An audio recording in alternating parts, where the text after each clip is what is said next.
మదనపల్లి అయోధ్య నగర్లోని తల్లిదండ్రులపై దాడికి పాల్పడ్డ నిందితుడిని పోలీసులు అరెస్టు చేశారు. డీఎస్పీ ప్రసాద్ రెడ్డి, సిఐ యువరాజు కథనం వెంకట రమణారెడ్డి, లక్ష్మమ్మ బి కొత్తకోట బయ్యప్పగారిపల్లి గ్రామం గుత్తవారిపల్లి నుంచి బతుకుదెరువు కోసం మదనపల్లి అయోధ్య నగర్కు వచ్చి ఉంటారు. ఆస్తిలో వాటాలు పంచాలని తల్లిదండ్రులు రెండో కొడుకు శ్రీనివాసరెడ్డి ఢీకొట్టడంతో అయోధ్య నగర్ వద్ద అరెస్టు చేశారు.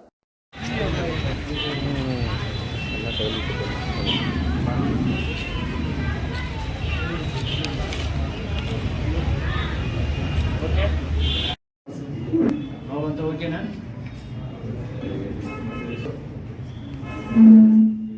మనకు అన్నమయ్య జిల్లా మదనపల్లి సబ్ డివిజన్లో మదనపల్లి టౌన్లో 2వ తేదీ సాయంత్రం 5:30 గంటల ప్రాంతంలో అయోధ్య నగర్లో ఒక సంఘటన జరిగింది. తల్లిదండ్రులపై కన్న కొడుకే దాడి చేసిన సంఘటన అది. దీనికి పూర్వాపరాలు పరిశీలిస్తే వెంకట రమణారెడ్డి, లక్ష్మమ్మ దంపతులకు 2 కుమారులు ఉన్నారు. మనోహర్ రెడ్డి పెద్ద కొడుకు, రెండో కొడుకు శ్రీనివాసరెడ్డి. వీళ్ళది సొంత గ్రామము బి కొత్తకోట మండలం చింతావారిపల్లి బయ్యప్పగారిపల్లి పంచాయతీ. లాంగ్ బ్యాక్ ఇతను శ్రీనివాసరెడ్డి జీవనోపాధి కోసం మదనపల్లికి వచ్చేసి మగ్గాలు వేసేవాడు. అతనికి సహకరించేదానికి వాళ్ళ అమ్మ కూడా కొంతకాలం వచ్చేసి అతనికి అన్నం వండి పెట్టింది. తర్వాత అతనికి వివాహం కూడా చేసింది.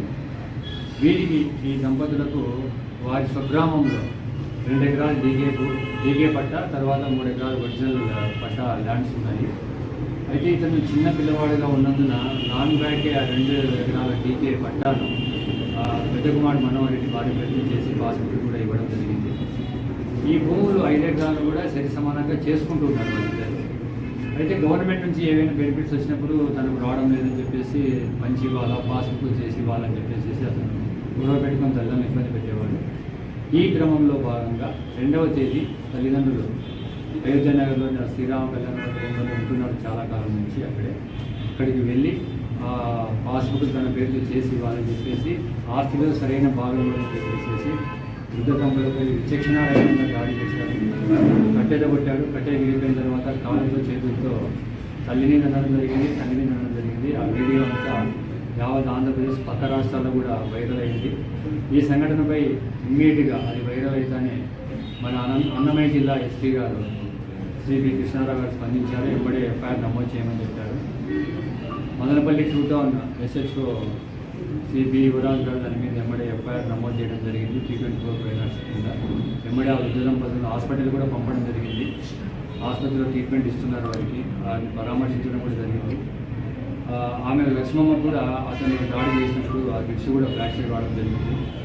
ఈ క్రమంలో ఈ రోజు అతన్ని మధ్యాహ్నం 2 గంటలకు అయోధ్య నగర్ క్రాస్లో యువరాజు గారు, వారి సబ్ ఇన్స్పెక్టర్స్ వెంకట సుబ్బయ్య వారి సిబ్బంది అరెస్ట్ చేయడం జరిగింది. ఈరోజు అతన్ని రిమాండ్ కూడా కోర్టులో పెట్టి హాజరు పెట్టి రిమాండ్ తరలించడం జరిగింది. ఆర్డీఓ గారికి ఒక రిపోర్ట్ ఇస్తాము సీనియర్ సిటిజన్స్ పట్ల జరిగినటువంటి ఈ యొక్క దాడి గురించి. వారు కూడా ఆ విషయం మీద తగిన నిర్ణయం తీసుకున్నారు.